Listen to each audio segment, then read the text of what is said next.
Olá, hoje vou falar de disfunção, dor e alteração motora.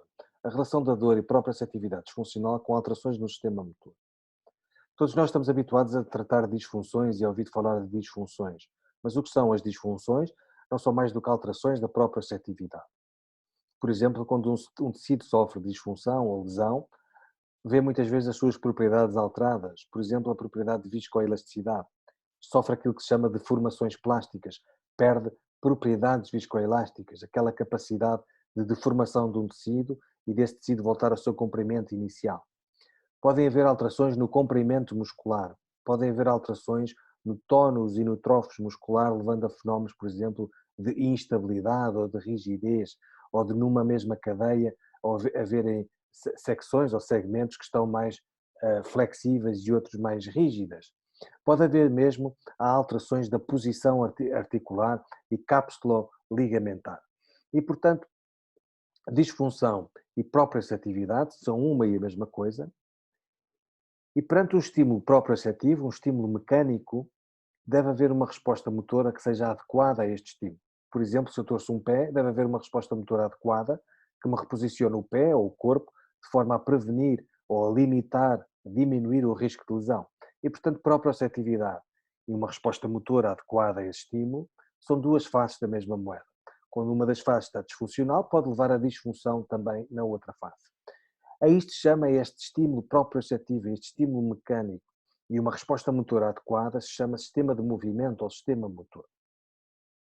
Porém, não é apenas a proprioceptividade disfuncional que pode levar a alterações motoras, também a dor pode levar a alterações motoras. Se eu tenho dor, posso alterar o meu padrão de movimento ou posso adotar uma determinada postura para me diminuir a dor. Posso mesmo criar alterações no meu padrão motor, no meu padrão de movimento, ou alterações posturais, por antecipação à experiência de dor, por antecipação à dor. E, portanto, a dor também é um fator que contribui para haverem alterações motoras.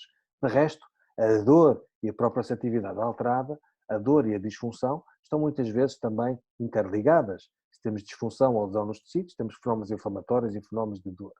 E, portanto, há um input, um estímulo sensitivo, seja ele proprioceptivo, seja ele de dor, que leva a uma resposta motora que seja adequada. Quando uma destas partes está disfuncional, pode levar à disfunção da outra parte. Mas também este sistema de movimento, isto é, o estímulo proprioceptivo relacionado, interrelacionado, interdependente com a resposta motora adequada a esse estímulo, também pode contribuir e também pode levar a fenómenos de dor e dor persistente. Portanto, é sobre estes conceitos e sobre estes fenómenos que eu quero falar neste vídeo.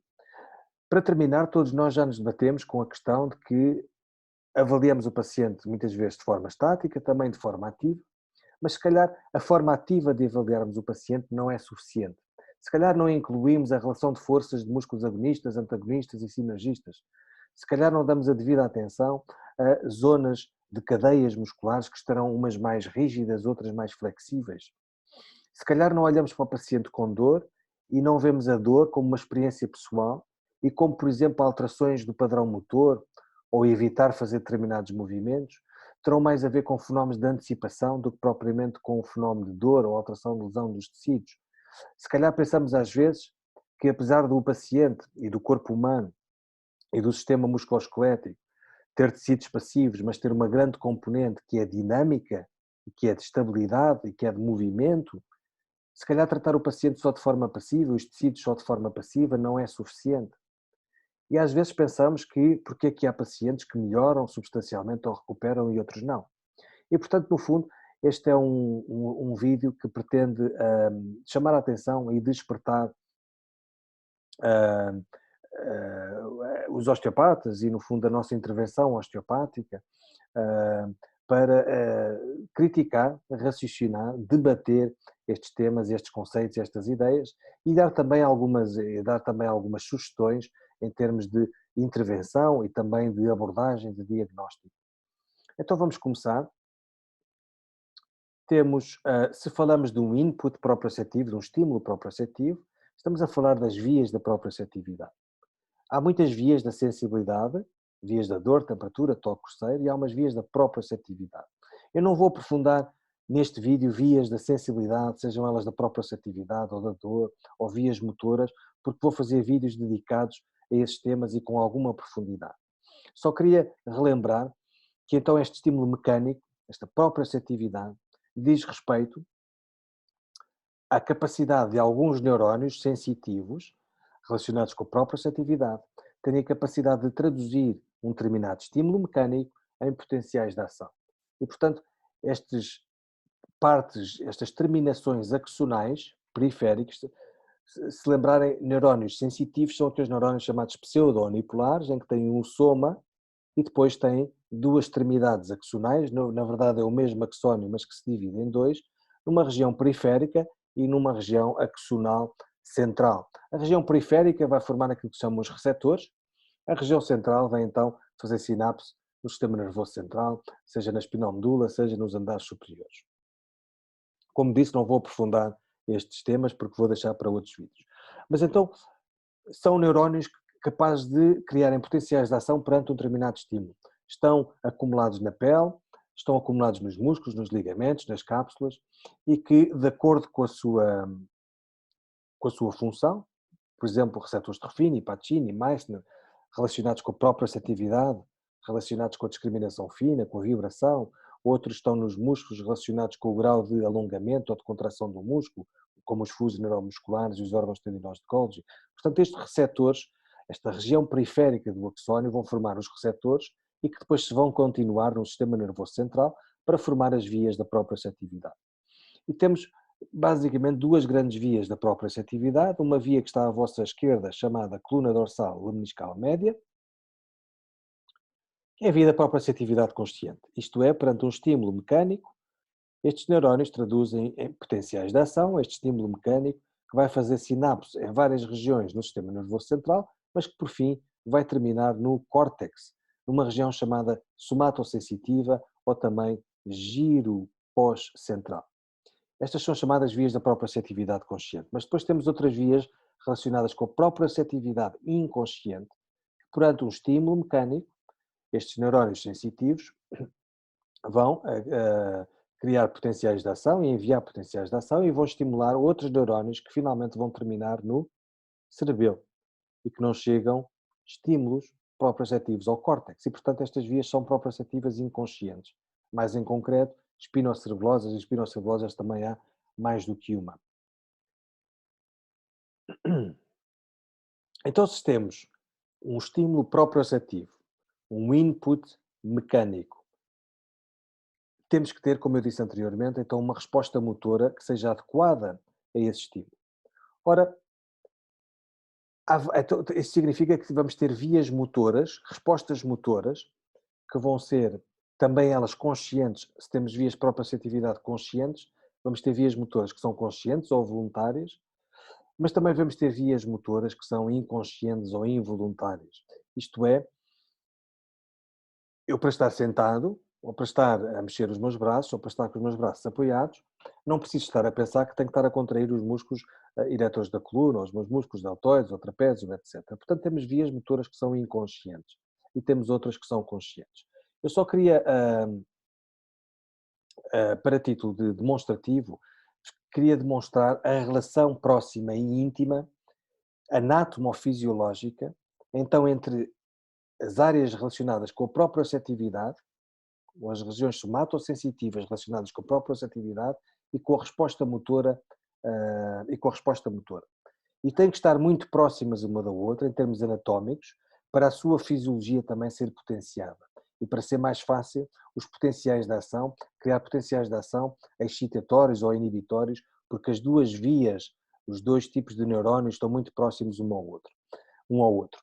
E, portanto, só para título de exemplo, falar que nas vias motoras, neste caso que está à vossa frente, as vias motoras chamadas corticoespinais, em que se fizéssemos uma secção, um corte sagital no encéfalo, e se ficássemos a olhar para o córtex, temos uma região central, a que se chama sulco central, e que vai dividir uma região anterior de uma região posterior. A região anterior é relacionada com a parte motora, entre outras coisas, mas grande parte relacionada com a área motora, onde vão sair aquilo que se chamam os motoneurónios, os primeiros motoneurónios ou os motoneurónios superiores, aqueles que vão estimular uns outros motoneurónios que vão finalmente dar um estímulo ao músculo para a contração.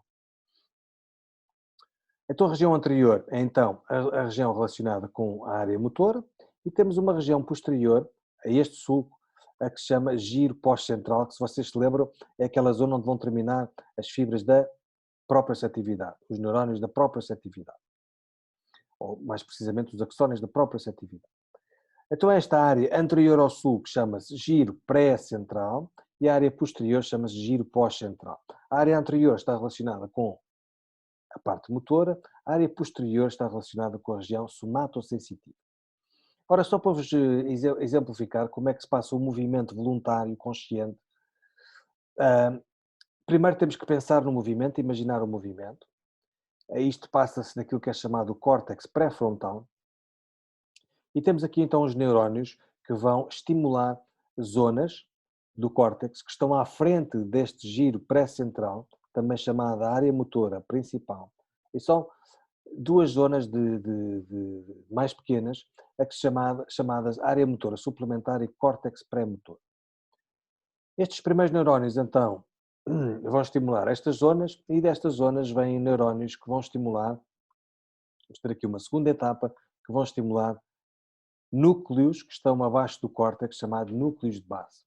Porquê é que é importante esta estimulação? Porque se eu fizesse um movimento e esse movimento partisse só de uma área, por exemplo, do córtex pré-frontal, em que eu só pensava e imaginava o movimento, e depois houvesse logo um estímulo motor que fosse efetivo para a contração de um músculo ou de um grupo muscular, esse movimento ia ser muito mais grosseiro.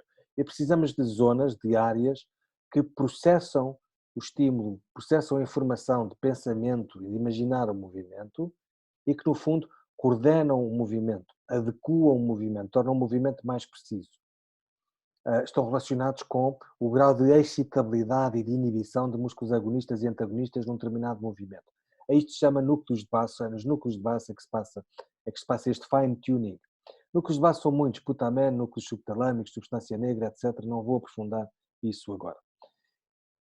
E, portanto, os núcleos de base têm esta função e, eventualmente, os núcleos de base podem também enviar outros neurónios que vão estimular o cerebelo. O cerebelo é aquele órgão responsável pela comparação do movimento, pela velocidade do movimento, pelo ritmo do movimento, pela coordenação do movimento. E, portanto, uma vez estas áreas, núcleos de base e cerebelo estimulado, vão enviar uns outros neurónios, estes últimos neurónios, antes do estímulo motor, da resposta motora. Estes neurónios que saem dos núcleos de base e do cerebelo vão estimular, isto é que é o interessante, outros neurónios que estão na área motora principal e neurónios motores que estão no giro pós-central, na região somatosensitiva relacionada também com a própria atividade. Numas zonas chamadas S2 e S1 relacionadas com a própria atividade. E, portanto, vão ser estimuladas zonas relacionadas só com a sensibilidade somática, em particular com a própria atividade, onde vão estar os motoneurónios também, os neurónios motores, e zonas da área motora principal. E, finalmente, vão descer, então, vão ter um trajeto eferente estes motoneurónios superiores ou primeiros motoneurónios, é a mesma coisa. E vão formar, também se chamam células piramidais, e vão formar aquilo que se chama as vias corticospinais, as vias conscientes voluntárias. Vão formar aqui no córtex aquilo que se chama a coroa radiada, que eu depois explico isto noutro vídeo. E o que é muito interessante é que estas vias corticospinais, portanto vêm do córtex para a espinal medula, as vias motoras voluntárias, conscientes, 30% destes motoneurónios vêm de uma região somatosensitiva relacionada com a própria sensitividade. E, portanto, vejam aqui a proximidade, a intimidade, a inter-relação entre estímulos proprioceptivos que chegam àquela zona e motoneurónios que não saem de uma área motora, mas sim de uma área relacionada com a sensibilidade somática. E depois 70% saem daquilo que é chamada área motora principal. Tem um trajeto descendente, são fibras eferentes, não é? Estas vias corticospinais vão estimular núcleos na ponte, chamado núcleos pontinos. Vai ser importante porque vão cruzar para o lado oposto e vão estimular o cerebelo, neurónios no cerebelo, onde o cerebelo vai fazer uma comparação do movimento. Vejam aqui novamente este feedback, este neurofeedback do movimento que está a ser executado para o movimento que é pretendido. E, portanto, novamente aqui, a parceria, a unidade funcional entre o estímulo mecânico, o estímulo proprioceptivo e a resposta motora. Vão continuar a descer até fazer sinapse no corno anterior da medula e naquilo que é, finalmente, no segundo motoneurónio ou no motoneurónio inferior. Finalmente, este motoneurónio vai libertar, então, na junção neuromuscular, o neurotransmissor muscular do músculo esquelético chamado acetilcolina. Então vamos ter esta ideia de sistema de movimento. E o que é o sistema de movimento? É um estímulo, então, como eu disse anteriormente, sensitivo, sobretudo proprioceptivo, mas não tem que ser só proprioceptivo, pode ser nociceptivo, intimamente relacionado e interdependente e interrelacionado com a resposta motora. E a resposta motora deve ser adequada a este estímulo e, portanto, são interdependentes. Então, isto se chama sistema motor ou sistema de movimento. O propósito do sistema de movimento é manter e otimizar a estabilidade, e a estabilidade pode ser segmentar ou pode ser global, e a própria função motora dinâmica, por exemplo, mais global, mais localizada, mais estabilidade ou de mais movimento. Então, o sistema de movimento deve compreender a manutenção e otimização da estabilidade da função motora e a economia também deste próprio sistema, isto é, manter e otimizar estas funções com uma maior economia possível, com o menor desgaste possível. Quando temos fenómenos de disfunção, proprioceptividade disfuncional e ou dor, como estão duas faces da mesma moeda, leva ou pode levar e leva muitas vezes à disfunção do sistema de movimento. Então, a disfunção do movimento pode ser local, pode ser segmentar ou pode ser global, multissegmentar. E podem acontecer, sobretudo, por dois fatores, ou pode ter como consequência dois fatores, esta disfunção no movimento. Pode levar a alterações no comprimento muscular, e, portanto, alterações no comprimento muscular também podem levar à disfunção do movimento. Isto é, nós sabemos que músculos mais alongados ou mais encurtados também são músculos menor capazes de produzir força, e forças máximas e submáximas. Porquê? Porque não permitem um deslize dos filamentos da actina e miosina que seja o ótimo, e, portanto, não permite toda a distância de deslizamento dos filamentos da actina e de miosina, e por isso dos sarcómeros, se tivermos muito encurtamento ou se tivermos muito alongado. Mas também podemos ter, por exemplo, músculos que estão mais alongados e que estão habituados a funcionar mais em alongamento, ou músculos que estão encurtados e que estão habituados a funcionar mais em encurtamento, capazes de produzir forças máximas e submáximas, mas quando? Na sua posição em que estão habituados a trabalhar. Por exemplo, há estudos que mostram que os ciclistas, que têm uma grande força nos membros inferiores e que têm um músculo grande glúteo bastante forte, mas é um músculo que está habituado a trabalhar em alongamento e, portanto, as forças máximas e submáximas acontecem na sua posição em que está habituado a trabalhar. Em estudos mostram que quando se pede para o ciclista para exercer forças máximas numa posição de encurtamento do grande glúteo, o ciclista sentiu um grande esforço e uma grande força, como se estivesse a produzir uma grande força e sentiu um grande esforço, a uma carga baixa. E isto mostra que os músculos também se adaptam à sua posição, que estão habituados a funcionar para produzir forças. E, portanto, alterações no comprimento muscular vão ser importantes, porque podem levar à disfunção deste sistema de movimento. Ou o próprio sistema de movimento pode levar a alterações no comprimento muscular.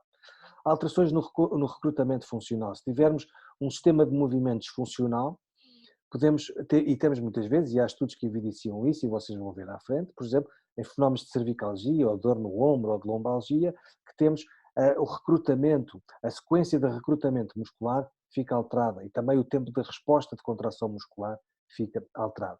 Ora, estes dois fatores podem levar, por exemplo, que contribuem depois para a disfunção no movimento e do sistema de movimento, a estímulos motores que podem ser insuficientes ou podem ser mais exagerados. Isto levou alguns autores a dizer que no paciente com dor, quando se intervém no paciente com dor, é absolutamente crucial avaliar o sistema de motor ou o sistema de movimento, os fatores, o sistema de motor global, ou seja, o movimento global, mas também local ou segmentar de estabilidade.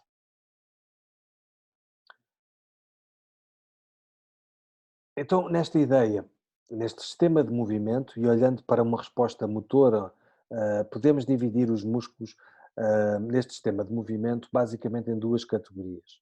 Músculos locais ou estabilizadores, que são aqueles músculos de camadas mais profundas, em que têm inserções mais próximas uma da outra e que têm uma função principal, sobretudo a dar estabilidade, e portanto estou-me a lembrar, por exemplo, dos músculos multífidos. E temos outros músculos chamados mobilizadores, são músculos mais globais, em camadas mais superficiais e que têm uma função sobretudo de mobilizadora. Estou-me a lembrar, por exemplo, do grande dorsal. Então, o que é o sistema motor? Fazendo aqui um sumário, este sistema motor, ou chamado sistema de movimento, obedece aqui a um estímulo nociceptivo ou proprioceptivo, é um estímulo, que deve levar a uma ação coordenada em resposta a este estímulo, que seja adequada e que seja coordenada entre grupos sinergistas e a uma interação também coordenada entre músculos antagonistas e músculos agonistas. Quando é que o sistema de movimento está disfuncional ou entra em disfunção? Quando temos um estímulo aferente, disfuncional, que pode levar a uma diminuição do estímulo excitatório, por exemplo, dos motoneurónios gama. Então vejam isto. Um sistema de movimento, um sistema motor funcional, normal, recebe um estímulo nociceptivo ou proprioceptivo, o que leva a uma resposta motora adequada e uma ação coordenada entre grupos sinergistas e a uma interação coordenada de músculos antagonistas com agonistas. Se tivermos um estímulo aferente, sensitivo, disfuncional, sendo duas faces da mesma moeda, vai levar a uma diminuição do estímulo excitatório. Em primeiro lugar, dos motoneurónios gama. Os motoneurónios gama são aqueles motoneurónios que estão intimamente relacionados com os fusos neuromusculares, que são os receptores sensíveis ao alongamento, e os motoneurónios gama são aqueles que mantêm um grau de tónus muscular basal, o que permite um grau de estabilidade basal dos músculos em relação aos seus segmentos e um grau de rapidez também basal, isto é, mais rápido, mais preparado para agir e um músculo também mais tónico e que confere também mais estabilidade. Ora, se houver uma diminuição deste estímulo dos motoneurónios gama, pode levar também a deficiências da própria receptividade. Isto porquê? Porque se houver diminuição dos estímulos dos motoneurónios gama, também há diminuição do estímulo dos fusos neuromusculares que, como eu disse, formam um par funcional.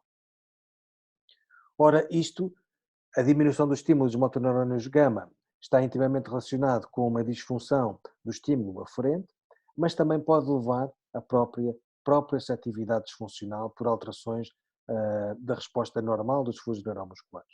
E estes dois fatores podem contribuir para fenómenos de menor estabilidade ou de um músculo que está menos preparado para responder, menos rápido, o que pode levar também a fenómenos de lesão e por isso também de disfunção e por isso também de dor, e entramos aqui num ciclo vicioso. E isto, com o tempo, pode levar inclusive a diminuição da excitabilidade de motoneurónios alfa, e os motoneurónios alfa são aqueles que dão um estímulo, que estimulam as fibras extrafusais. Os motoneurónios gama, as fibras intrafusais, os motoneurónios alfa, as fibras extrafusais. Os motoneurónios alfa correspondem sensivelmente a 70% das vias corticospinais. E, portanto, há também uma redução, se vocês se lembram, das vias corticospinais, há uma redução da atividade também voluntária muscular. E, portanto, a aferência disfuncional leva a uma eferência disfuncional, que por sua vez pode levar também a uma deficiência da resposta aferente, por exemplo, dos fusos neuromusculares, contribuindo para fenómenos de disfunção e de lesão, levando depois mesmo à redução de uma atividade de motoneurónios, mesmo ela voluntária. E isto é muito importante, vamos ver mais à frente. Então, a facilitação ineficiente do recrutamento de unidades motoras leva à disfunção das respostas normais dos fusos neuromusculares, que foi o que eu referi há bocadinho, que eu referi no slide anterior. E isto leva, inclusive, e há evidência sobre isto, que há uma diminuição significativa daquilo que é a sensibilidade sinestésica. O que é a sinestesia ou a sensibilidade sinestésica? A capacidade de sabermos em que posição ou que movimento é que estamos a fazer em relação a um segmento, ou que posição está um determinado segmento. E, portanto, há uma diminuição significativa da sensibilidade sinestésica e da capacidade de reposição normal, a posição normal desse segmento, associado à cervicalgia e à lombalgia. Ora, resumindo, o sistema motor disfuncional, o sistema de movimento disfuncional, leva a músculos que estão mais fracos e entram em fadiga mais rapidamente.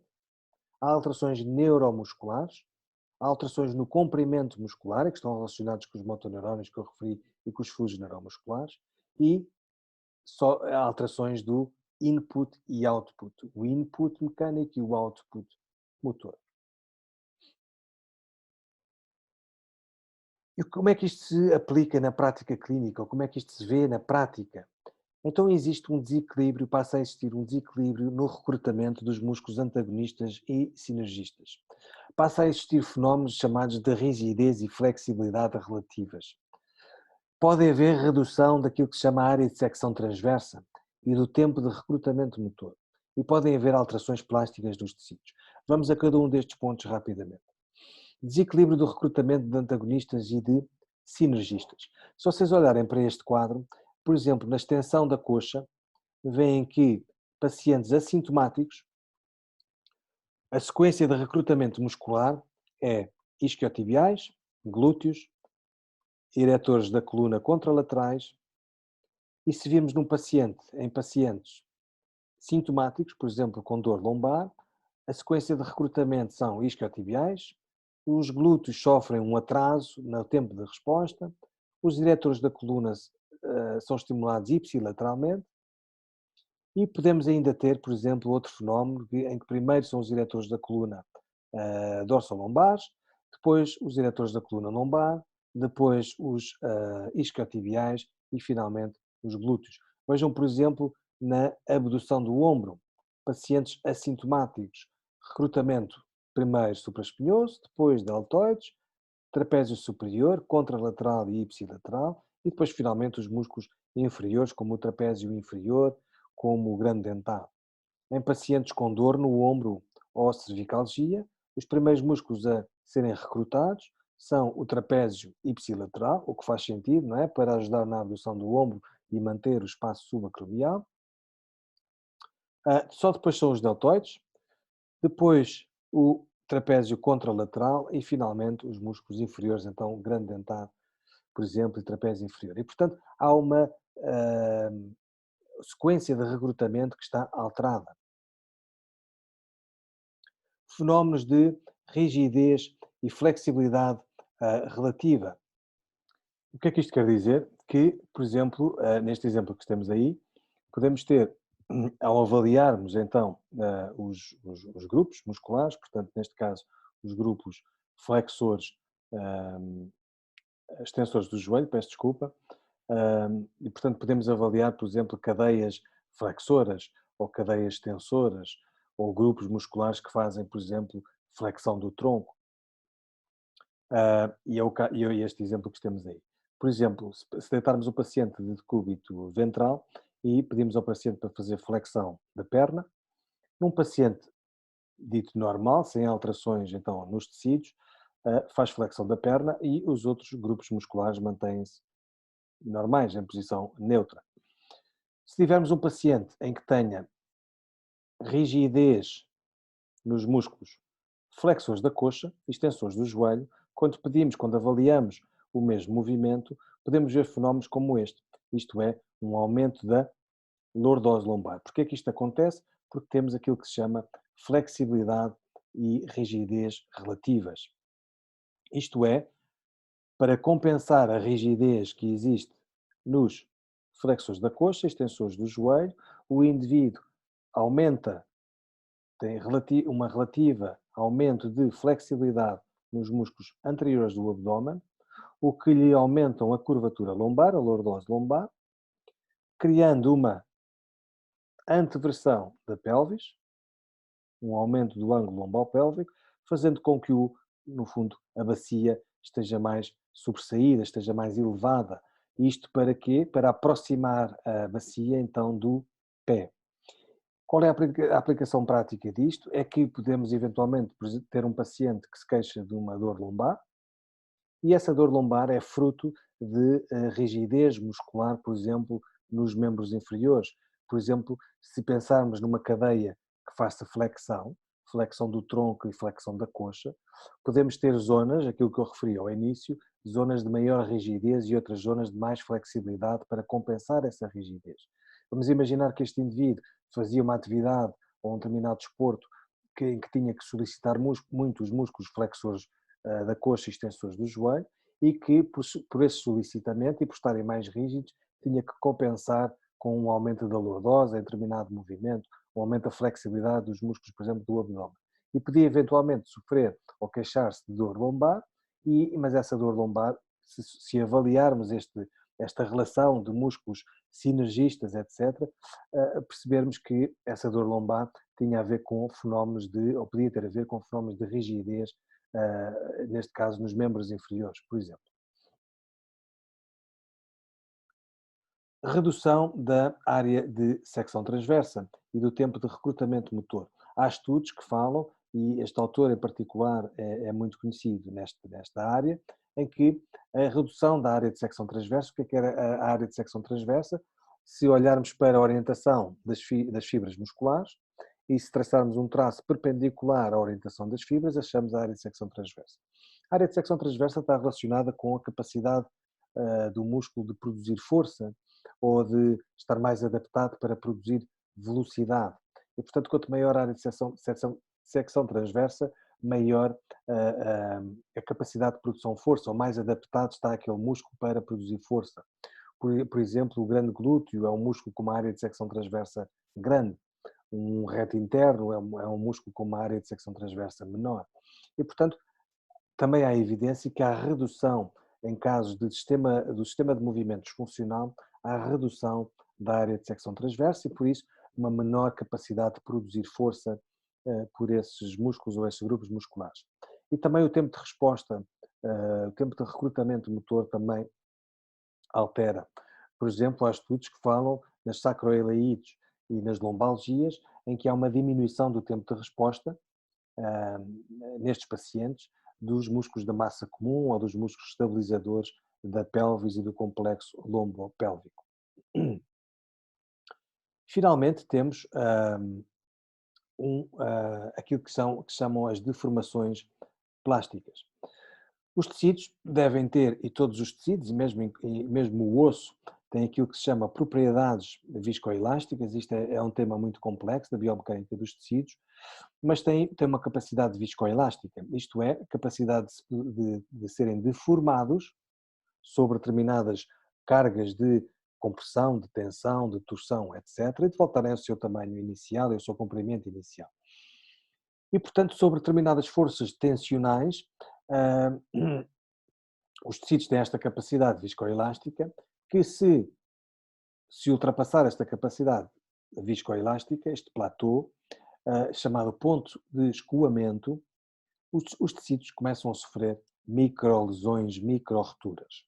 Estas microlesões, estas microrroturas, e depois pela própria regeneração e reparação do colagênio, sabe-se que os tecidos nunca ficam com a mesma flexibilidade, a mesma viscoelasticidade, a mesma resiliência, podem ficar mais rígidos, podem ficar mais fracos, e portanto as microlesões, ou as lesões major, mas também as micro-roturas e as micro-lesões, que não têm que ser roturas parciais, mas micro-lesões no tecido conjuntivo dos tecidos, no colagênio, levam com o tempo aquilo que se chama a deformação plástica dos tecidos. E se vocês virem, este tecido, ao fim de alguns anos, meses, depende daquilo que esteja a acontecer, vai sofrendo deformações plásticas, isto é, a sua viscoelasticidade fica então, a capacidade viscoelástica fica diminuída. Ora, isto leva a alterações como pode levar a instabilidade, pode levar a hipomobilidades e portanto, diminuição da viscoelasticidade e rigidez ou associada a hipermobilidades leva a uma proprioceptividade disfuncional, o que leva a uma alteração motora, uma resposta motora também ela disfuncional. Então, o sistema de movimento disfuncional não é mais do que uma proprioceptividade disfuncional e uma resposta motora que é adequada a essa disfunção, isto é, uma resposta motora disfuncional por as razões que descrevi anteriormente. Então temos um sistema de input e de output que está alterado. Então temos, em jeito de resumo, um recrutamento ineficiente das unidades motoras, lembram-se dos fusos neuromusculares, dos motoneurónios alfa e dos motoneurónios gama, e podemos ter também disfunção, lesão, dor, inflamação nos tecidos, por alterações plásticas dos tecidos, por deformação dos tecidos, por rigidez dos tecidos, por compensações de rigidez e flexibilidade, por desequilíbrio de agonista-antagonista, o que criam mais alterações da própria receptividade, e todos estes fenómenos podem levar também a mais dor, mais inflamação e eventualmente perpetuar ou persistir, fazer com que se persista uma dor e uma disfunção. Ora, este ciclo de disfuncionalidade pode levar ainda a fenómenos chamados de sensitização central, alodinia mecânica relacionado com a alteração do sistema de gate control, a períodos silenciosos, cutâneos e uma percepção cognitiva alterada. A teoria de gate control diz que temos aqui na imagem uns tipos de axónios chamados A-beta, que são os axónios relacionados com a proprioceptividade, com axónios relacionados com a sensibilidade mais fina, mais precisa de vibração da proprioceptividade consciente e inconsciente. Chamam-se A-beta porque têm muitas voltas de mielina e, portanto, são axónios de grande diâmetro. E temos uns axónios aqui tipo C. Os axónios tipo C estão relacionados com as terminações livres, que podem estar relacionados com a dor lenta, podem estar relacionados com o toque mais grosseiro, com a temperatura, desde que não sejam temperaturas extremas. E, portanto, olhando para a dor, e vamos imaginar que estes axónios tipo C e chamam-se tipo C porque só têm uma volta de mielina e a volta de mielina reveste vários axónios ao mesmo tempo, portanto são axónios de menor diâmetro e também mais lentos. Se imaginarmos que estes axónios tipo C são da dor e da dor lenta, há dois tipos de dor, que vamos falar disto outro vídeo. O que é que se percebeu que acontecia quando estes axónios da dor, estes da dor lenta, propagavam potenciais de ação? Portanto, temos aqui, se olharem só para as linhas vermelhas, temos aqui representado aquilo que são as vias da dor lenta. E eu não vou descrever isto com pormenor, mas são axónios que quando entram no corno posterior vão fazer sinapses em várias regiões de substância cinzenta, em várias lâminas, vão fazer sinapses aqui com outros interneurónios, chamados interneurónios, e depois vão ter um trajeto, então, ascendente, à frente. Ora, temos vários sistemas de analgesias, sistemas que inibem a dor de forma natural. Um deles é o de gate control. E nós podemos usar isso na prática clínica e na nossa prática osteopática, e muitas vezes o usamos, mesmo às vezes sem saber. Isto é, na mesma região, portanto, na mesma raiz posterior, isto é a raiz posterior, e no mesmo gânglio posterior, onde estão os somas dos neurónios, também passam outros axónios relacionados com outra sensibilidade, nomeadamente com a sensibilidade discriminativa e a proprioceptividade. Estes axónios, como eu disse, têm um maior diâmetro, porque têm mais mielina. Ora, percebeu-se que, em termos de a teoria de gate control, significa que estes axónios de maior diâmetro, quando podem criar aquilo que se chama potenciais inibitórios, que podem ser pós-sináticos ou pré-sináticos, isto é, têm uma função inibitória, ou podem ter uma função inibitória dos nociceptores, dos axónios da dor. Isto é, quando são estimulados estes axónios de grande diâmetro, e por isso é que quando nos dói alguma coisa esfregamos a zona, que é no fundo estimular estes receptores da própria receptividade na pele e no músculo, etc. Porque estes, na sua passagem ascendente na medula, quando cruzam ao lado, quando passam ao lado os receptores da dor, têm ações inibitórias dos axónios da dor. Isto é, criam potenciais inibitórios, que podem ser, como eu disse, pós ou pré-sinápticos, o que faz com que o estímulo nociceptivo não chegue aos andares superiores. Ora, o que é a alodinia mecânica? Presente, um dos fatores que está presente, como eu disse anteriormente, quando o sistema motor ou de movimento está disfuncional, está alterado, quando este sistema de input e output está alterado. Um dos fenómenos que pode acontecer é a alteração do gate control. Isto é, temos então uma menor capacidade de inibir as vias da dor. E, portanto, temos uma inibição das vias da dor. Como temos alterações da própria receptividade e a própria receptividade está disfuncional, então significa que estes axónios tipo A-beta, que dizem respeito também à própria receptividade, não vão ter a sua ação de inibição, ou pode estar diminuída a sua ação de inibição das vias da dor. E, portanto, temos os chamados fenómenos de alodinia mecânica e diminuição do gate control. Isto pode, inclusive, levar a fenómenos de sensitização central, que vamos ver noutro vídeo o que é isto. Os chamados períodos silenciosos cutâneos. O que é que são estes períodos silenciosos cutâneos?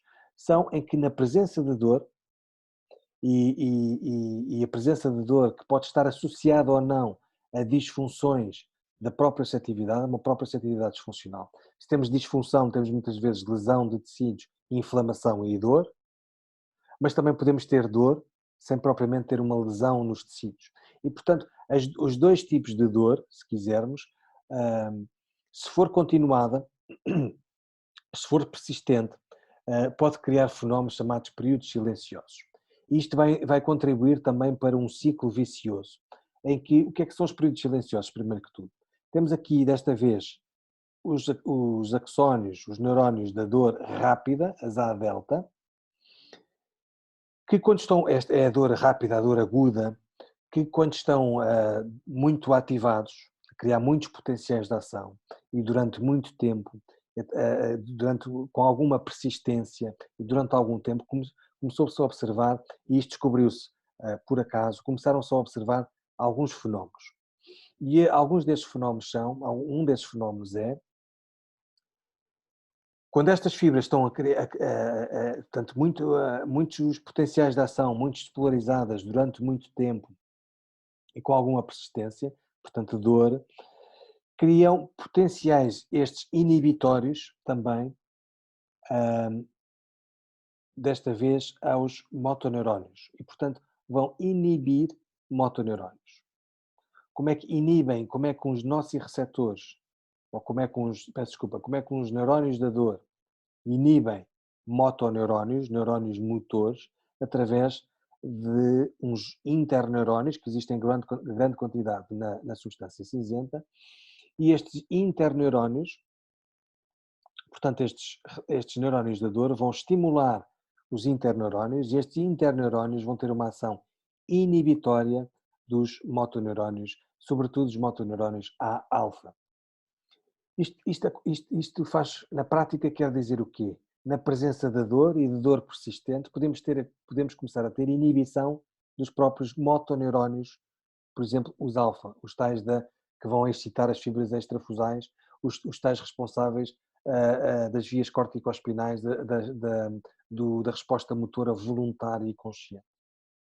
E, portanto, entramos aqui, é um dos fatores que contribui para entrarmos aqui também num ciclo vicioso, que se vocês se lembram, se houver diminuição da resposta motora e do estímulo motor e da diminuição da excitabilidade de motoneurónios, isto levava também a alterações da própria receptividade, da resposta dos fluxos neuromusculares, de desequilíbrio de agonista e de antagonista, e isto também contribuía para uma disfunção da própria receptividade e do sistema de movimento. E podemos ter finalmente a percepção cognitiva alterada. O que é que isto quer dizer? Muito rapidamente, sem aprofundar novamente este tema, falámos há bocadinho das vias da dor. Ora, as vias da dor, eu disse que há dois tipos de vias da dor, a dor rápida e a dor lenta. Umas chamam-se neospinatalâmica e outras chamam-se paleospinatalâmica. São vias que temos dois tipos de axónios, C e A delta, como eu disse, uma dor rápida e uma dor lenta, que entram na espinal medula. As vias de dor rápida, estas A delta, são vias que fazem muito poucas sinapses, fazem sinapses aqui na região do tálamo e depois umas outras sinapses, mas fazem muito poucas e vão diretamente para o córtex. E vejam ali região S1, ou seja, relacionado com a sensibilidade, a região somatosensitiva.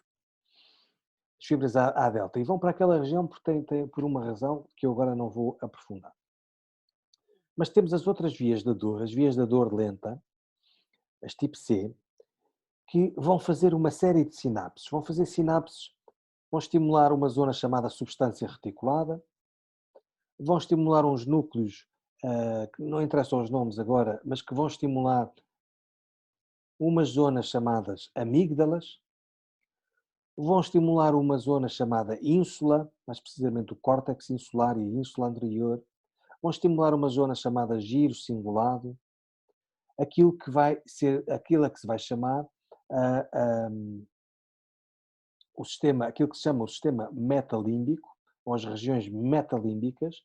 Estou a falar de amígdala, da ínsula e do giro cingulado.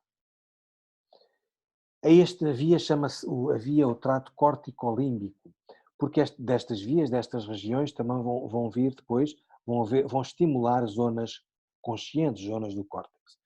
Mas a minha ideia é esta: em fenómenos de dor persistente, e de uma dor que é uma dor muitas vezes mais difusa e mais lenta, e não aquela dor mais aguda, mas também ela de característica mais rápida, não é? Que demora menos tempo a passar, ou que menos presente.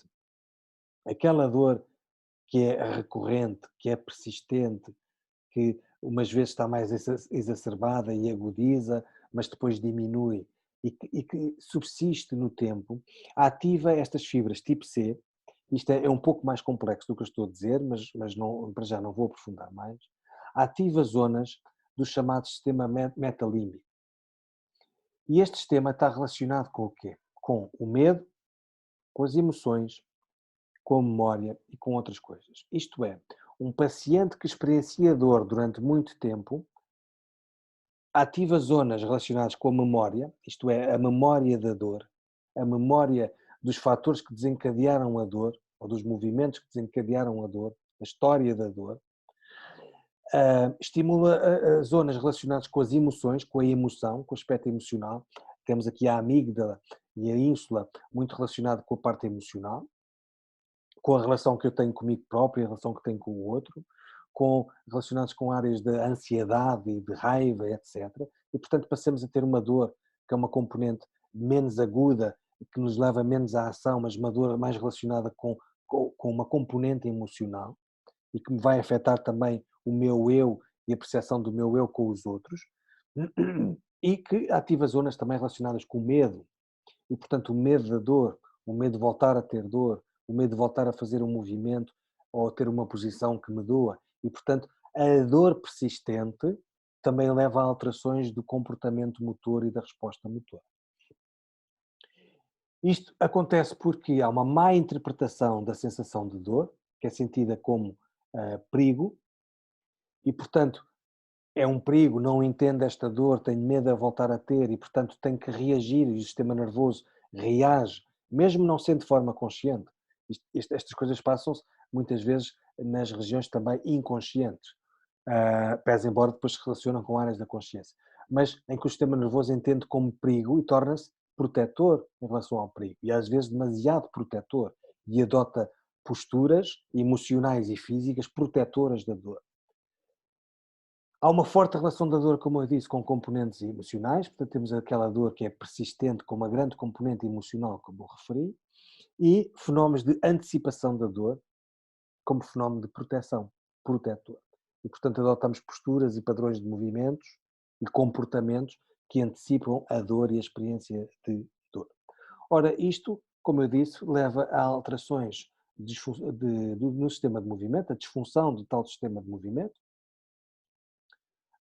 que pode levar a disfunções locais ou globais, muitas vezes leva a disfunções globais, não só físicas, mas também do sistema emocional, que contribui para fenómenos de lesão. Ora, se leva à disfunção do sistema de movimento e a disfunções mais globais, também contribuem para fenómenos de perpetuar a própria atividade disfuncional, perpetuar a inflamação e dor e lesão em tecidos, o que contribui para mais dor persistente, e andamos aqui novamente num ciclo vicioso.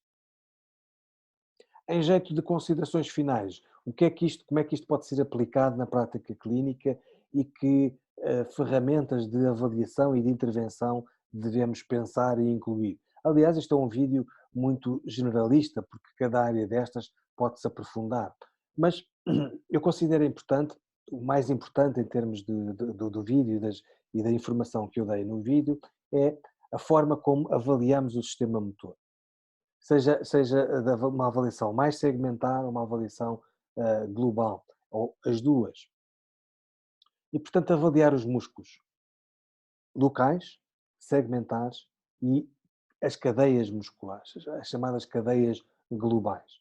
Avaliar a relação de agonista, antagonista e músculos sinergistas num determinado movimento que queremos avaliar. Avaliar as estruturas passivas, incluindo fáscia, na relação com zonas mais rígida ou zonas mais flexíveis, e ter uma avaliação que é passiva, mas também ter uma avaliação, como eu disse anteriormente, ativa, e perceber esta relação de músculos que são sinergistas num determinado movimento, como o exemplo que eu dei há pouco do movimento sinergista de flexão da coxa, flexão do tronco. E, portanto, a avaliação das estruturas passivas, incluindo faixa, para perceber fenómenos de rigidez ou de hipomobilidades ou de hipermobilidades. A avaliação ativa, tanto local como global, na relação com cadeias musculares, por exemplo, e as relações de agonistas, antagonistas e sinergistas, para perceber a relação de forças e comparar e ver as simetrias ou assimetrias. O que pode levar a intervenções, por exemplo, no foro da neurologia funcional.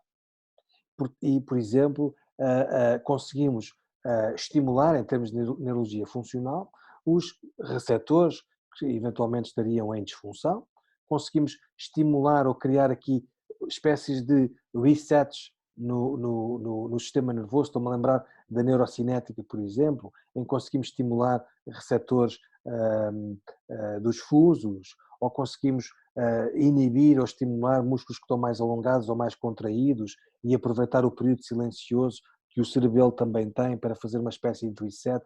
Ao mesmo tempo, a seguir pedimos para ativar um determinado músculo que está mais fraco, por exemplo. Há várias ferramentas usando a neurologia funcional. A própria mobilização do sistema nervoso, não podia deixar de ser de falar nisso. As próprias manipulações, há evidência que as manipulações vertebrais, para além de causarem fenómenos de analgesia e de inibição dos nossos receptores, dos neurónios da dor, pelas razões do gate control, muito por essas razões e não só, mas também há alguma evidência que as manipulações estimulam e criam potenciais de ação nos motoneurónios e, portanto, estimulam potenciais de ação motores para músculos. Quando temos músculos menos excitados, mais inibidos, pode ser importante também a aplicação de técnicas manipulativas. E, portanto, quer seja a mobilização do sistema nervoso periférico, central, a neurologia funcional, percebendo a relação de agonistas-antagonistas e inibir uns e estimular os outros de várias formas que se pode intervir desta forma. E depois, finalmente, olhar para os fenómenos então de dor e a dor persistente e aquela característica, aquelas componentes emocionais, a forma de comunicar é importantíssima. O paciente tem que entender que a sua dor é real, de facto, tem que entender que mecanismos é que estão por trás, em termos de neurofisiológicos, daquilo que é a dor crónica e a dor persistente e que alterações é que acontecem, E, portanto, é fundamental a compreensão do paciente do que se passa com ele, e que ele não é maluquinho, não é? E provavelmente são pacientes que já foram a vários profissionais de saúde e que às vezes não encontram, não há achados nenhuns em termos de imagem ou de laboratoriais que justifiquem aquela dor, mas o paciente está de facto a experienciar aquela dor e, portanto, comunicar de forma a que o paciente entenda de facto o que se passa. Há evidência que é benéfico em termos fisiológicos. Ahm, Dar ao paciente segurança, isto é, o paciente poder confiar no profissional de saúde, isto é, se o paciente tiver medo de fazer determinado movimento, ou tiver medo de mudar alguma coisa, de alterar algum comportamento, acompanharmos o paciente nesse sentido, e portanto podemos acompanhar o paciente no movimento, podemos usar técnicas eventualmente que sejam mais indiretas para ir ganhando alguma confiança e segurança no paciente, e depois uma direção cognitiva, uma intervenção mais cognitiva, isto é, tentar alterar a sua cognição e o aspecto cognitivo, mudando o padrão protetor que o paciente adotou. E por isso, criar os movimentos que o paciente tem medo e que tem mais limitação de movimento. Trabalhamos com segurança, e isso implica um bom contacto, às vezes técnicas mais indiretas, foi o que eu disse, mas tentar criar movimentos, ou provocar, ou criar os movimentos que o paciente tem medo e levar o paciente a entender que consegue fazer determinados movimentos, sejam de forma passiva, sejam de forma ativa, sem dor. E isto vai criar alterações da cognição, as alterações naqueles centros do sistema límbico relacionados com o medo, com a proteção, com a dor, e também há evidência que que estes aspectos melhoram a experiência de dor e melhoram inclusive a própria mobilidade do paciente e dos segmentos disfuncionais.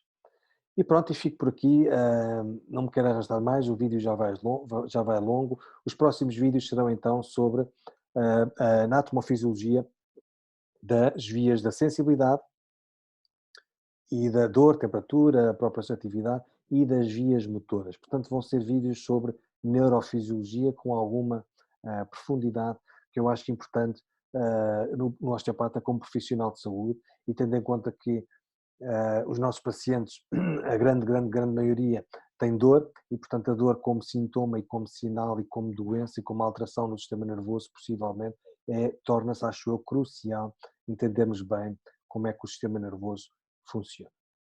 Até breve e espero que tenham gostado.